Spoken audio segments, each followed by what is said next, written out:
TVS ने Indian market में अपना नया एंटॉर्क 150 लॉन्च कर दिया है। पावरफुल स्कूटर हो गया है अब ये। 125 एंटॉर्क अगर आप देखेंगे तो उसके मुकाबले ये स्कूटर दिखने में पूरी तरह अलग नज़र आएगा, लेकिन 125 एंटॉर्क वाला ही इसमें प्लेटफॉर्म और चैसी इस्तेमाल किया गया है।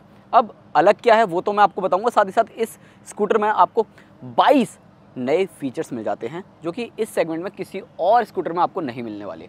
तो आप यहाँ पर देखो, डिज़ाइन वाइज अगर आप देखेंगे तो ऑब्वियसली बात है काफ़ी यूनिक ही नज़र आएगा। एरोडायनेमिकली डिज़ाइन आपको देखने को मिल जाता है। साइड में विंगलेट भी है जो कि अपने मोटरसाइकिल्स में भी देखे होंगे, और टीवीएस की जो लेटेस्ट मोटरसाइकिल्स है ना, RTR 310 और RR 310, उसमें भी आपने विंगलेट्स देखे थे, अब इसमें भी देखने को मिल रहे हैं 150 सीसी वाले एंटॉर्क में। यहाँ पर आपको क्वाड LED हेडलाइट्स मिल जाती है। साइड में आपको लो बीम मिलती है जो कि बाहर की तरफ है, और अंदर की तरफ वाली जो लाइट्स हैं वो आपको हाई बीम मिल जाती है। पियानो ब्लैक फिनिश का भी इस्तेमाल अच्छे से किया गया है। और ऊपर की तरफ अगर आप देखेंगे तो यहाँ पर नेकेड हैंडल बार मिल जाता है।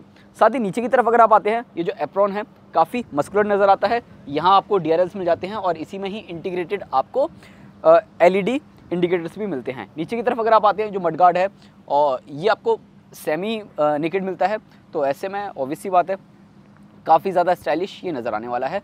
और यहाँ पर 220 mm की फ्रंट में डिस्क मिल जाती है जो कि पीटल है। 12 इंच के व्हील्स है, 180 सेक्शन का टायर है, और जो टायर साइज़ है वो ऑब्वियसली बात है एंटॉर्क 125 के मुकाबले थोड़ा सा चौड़ा आपको देखने को मिल जाता है। ऐसा इसलिए क्योंकि 150 सीसी सेगमेंट में स्कूटर आया है ये, और तेज़ तरार है 125 एंटॉर्क के मुकाबले, तो ऑब्वियसली बात है थोड़ा रेस स्पेक टायर भी इसमें देने बनते थे। टीवीएस की टायर्स है। इसके अलावा इसमें आपको सिंगल चैनल ABS मिल जाता है, जिसे कंपनी बोलती है सुपर मोटो ABS, और ये बॉश का ABS है। ब्रेकिंग सिस्टम बॉश का दिया गया है, जिसके चलते आपको बेहतर ब्रेकिंग मिल सके। साइड में जो ग्राफिक्स वगैरह हैं वो भी काफ़ी अच्छे से इस्तेमाल किए गए हैं। साइड से अगर आप देखेंगे तो जो व्हील बेस है 1285 mm का मिल जाता है। ग्राउंड क्लियरेंस 155 mm का मिल जाता है, और जो सीट हाइट है वो 770 mm की है। तो ऐसे में अगर आपकी हाइट छोटी है तो भी आप इसे इजीली संभाल सकते हैं। अभी डबल स्टैंड पे लगा हुआ है, उसके बावजूद भी मैं बैठा हुआ तो तब भी मेरे जो दोनों पैर हैं वो नीचे टिक रहे हैं। और जो सीट लेंथ है वो 765 mm की है, और साथ ही 5.8 लीटर का इसमें आपको फ्यूल टैंक मिलता है। अब अगर आप साइड में देखेंगे तो यहाँ पर एंटॉर्क की बैजिंग मिल जाती है, और यहाँ पर जो फुट पैक्स हैं ये आपको लॉकिंग फंक्शन के साथ देखने को मिल जाते हैं। साथ ही यहाँ पर आपको अच्छा खासा स्टाइलिश एग्जॉस्ट मिल जाता है। इसके अलावा जो लेग स्पेस है वो आप यहाँ पर देख सकते हैं कि किस तरीके से आपको देखने को मिलता है। बाकी इस स्कूटर का जो वेट है वो 115 किलोग्राम है। और साथ ही साथ इस स्कूटर के रियर में भी अगर आप देखेंगे तो यहाँ पर जो LED टेल लाइट है, जो उसका डिज़ाइन है वो T बनाता हुआ नज़र आ रहा है। हालांकि ये दो अलग अलग यूनिट है, लेकिन ये प्रॉपर एक T बनाती हुई नज़र आ रही है, जो कि आपको यहाँ पर देखने को मिल रहा है। LED आपको यहाँ पर इंडिकेटर्स मिल जाते हैं, रिफ्लेक्टर्स आप यहाँ पर देख रहे हैं। और हाँ, इस स्कूटर में फ्रंट में जो सस्पेंशन है वो आपको टेलीस्कोपिक मिलते हैं। रियर में आपको कॉइल स्प्रिंग के साथ हाइड्रोलिक डैम्पर दिया गया है, जिसके चलते इसकी जो राइड क्वालिटी है वो आपको बेहतर मिल सके। खैर, जब चलाएंगे इस स्कूटर को तब आपको अच्छे से समझा ही देंगे। बाकी रियर का जो टायर है वो भी सेम 12 इंच का है, और साथ ही साथ 180 सेक्शन का टायर आपको यहाँ पर मिल जाता है। रियर में कोई डिस्क नहीं है। हालांकि आप यहाँ पर ये छोटी सी जो प्लेट है जो देख रहे हैं आप, वो बेसिकली ट्रैक्शन कंट्रोल को सेंस करने के लिए दी गई, ताकि आपको ट्रैक्शन कंट्रोल इस स्कूटर में मिल सके। जी हाँ, इसमें आपको ट्रैक्शन कंट्रोल भी मिलता है। अब यहाँ पर अगर आप ऊपर की तरफ देखेंगे तो यहाँ पर आपको स्प्लिट ग्रिप हैंडल्स मिल जाते हैं, और सीट का मैंने बता ही दिया है। जो कुशनिंग है वो आपको ठीक ठीक मिलती है। लेंथ थोड़ी छोटी है, तो ऐसे में ऑब्वियसली बात है 2 लोग बैठ सकते हैं, लेकिन 2 लोगों के साथ अगर कुछ सामान रख के बैठना चाहते हो तो हो सकता है थोड़ी बहुत दिक्कत वगैरह हो। खैर, यहाँ आप देखेंगे तो यहाँ जो टॉप वेरिएंट है उसमें आपको 5 इंच का यहाँ पर कलर TFT स्क्रीन मिल जाता है, और इसमें बहुत सारे फीचर्स मिलते हैं। मतलब बहुत सारे फीचर्स, जैसे कि इधर आओ मैं आपको दिखाता हूँ। फीचर्स से पहले मैं आपको यहाँ पर इसके जो स्विचेस वगैरह है वो दिखा दूँ। राइट साइड में अगर आप देखेंगे तो यहाँ पर सिंगल बटन है, ये जो रेड कलर का है, इग्निशन ऑन ऑफ और सेल्फ स्टार्ट का बटन मिल जाता है। साथ ही साथ लेफ्ट साइड में अगर आप देखेंगे तो यहाँ पर पासिंग का है, हैज़ार्ड लाइट है। बाकी यहाँ पर ये जो टॉगल्स करने के लिए कुछ स्विचेस वगैरह दिए गए हैं वो बेसिकली वैसे ही हैं जैसे कि आपने TVS अपाचे RTR 310 वगैरह में देखे हैं। यहाँ पर आपको इंडिकेटर और यहाँ हॉर्न। अब यहाँ अगर आप देखेंगे स्क्रीन, तो ये जो स्क्रीन है इसमें काफ़ी सारे आपको फीचर्स मिल जाएंगे। यहाँ पर कुछ लाइट्स वगैरह भी देखने को मिलती हैं, जैसे कि ABS की लाइट है, ट्रैक्शन कंट्रोल की लाइट है, और इसी में ही आपको 2 राइड मोड्स मिल जाते हैं, स्ट्रीट है और रेस है।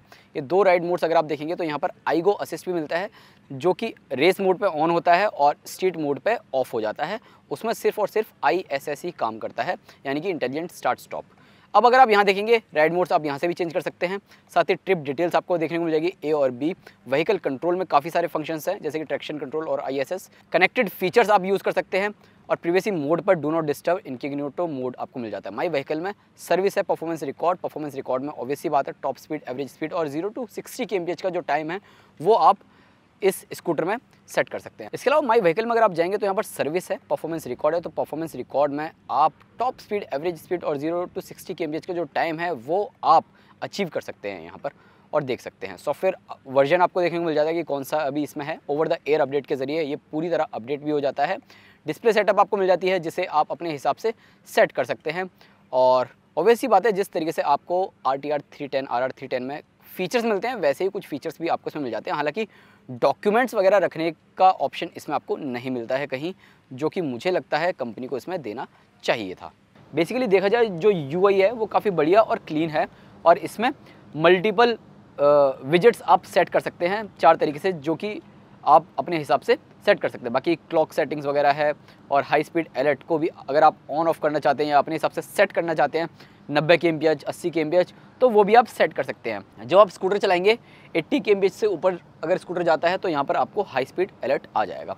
तो यही सारी चीज़ें जो कि आपको देखने को मिल रही हैं। बाकी यहाँ पर अगर आप देखेंगे तो यहाँ पर 2 लीटर का ग्लव बॉक्स है लेफ्ट साइड में और यहाँ पर आपको इग्निशन मिल जाता है और इसी से ही आप इसका जो अंडर सीट स्टोरेज है वो आप ओपन कर सकते हैं।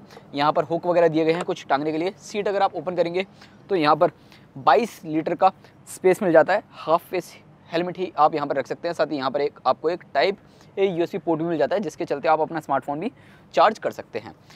बाकी यही चीज़ें जो कि आपको यहाँ पर देखने को मिल रही हैं। इसके अलावा यहाँ कोई हुक वगैरह नहीं दिया गया है, जो कि कंपनी दे देती तो और ज़्यादा बेहतर होता। खैर इंजन जो है वो 149.7 सीसी का इंजन मिलता है। एयर कूल्ड इंजन है, सिंगल सिलेंडर इंजन है, 3 वॉल्व इंजन है। 13.2 PS की पावर देता है, 14.2 न्यूटन मीटर का टॉर्क जनरेट करता है। 0 to 60 kmph की रफ्तार पकड़ने में से 6.3 सेकंड्स का वक्त लगता है और यही चीज़ें जो कि आपको इसमें देखने को मिल रहा है। ट्रैक्शन कंट्रोल वगैरह भी है और साथ ही साथ जब आप इस स्कूटर को चलाएंगे तब हो सकता है ये स्कूटर चलाने के दौरान आपको काफ़ी ज़्यादा यूनिक नज़र आए। 2 वेरिएंट्स में TVS एंटॉर्क 150 को लॉन्च किया गया है। टॉप वेरिएंट के फीचर्स के बारे में मैंने आपको बता दिया। अब ऑब्वियसली बात है जो लोअर वेरिएंट है उसमें आपको हाइब्रिड स्क्रीन मिल जाती है, हाइब्रिड TFT मिल जाएगी, साथ ही साथ आपको LCD मिल जाती है और ऑब्वियसली बात है टॉप वेरिएंट में आपको प्रॉपर कलर TFT स्क्रीन मिलती है। तो जो लोअर वेरिएंट है उसमें टेक्नोलॉजी के मामले में चीज़ें बहुत सारी कम मिलने वाली हैं और जो टॉप वेरिएंट है उसमें आपको टेक्नोलॉजी के मामले में फीचर्स भर भर के मिलने वाले हैं। ओवरऑल आप बताओ आपकी क्या राय है इस TVS एंटॉर्क 150 को लेकर। और हाँ, इस स्कूटर का राइड रिव्यू आपके पास जल्द ही आने वाला है, प्रॉपर डिटेल्ड होगा और उसमें हम आपको बता देंगे कि क्या चीज़ें इस स्कूटर में सही है और क्या चीज़ें सही हो सकती थी। बाकी आपकी राय कमेंट सेक्शन में ज़रूर हमें जाननी है कि आप इस स्कूटर के बारे में क्या कहना चाहते हैं। वीडियो पसंद आया हो तो लाइक करें, शेयर करें। पहली बार इस चैनल पर वीडियो देख रहे हैं तो सब्सक्राइब करना ना भूलें।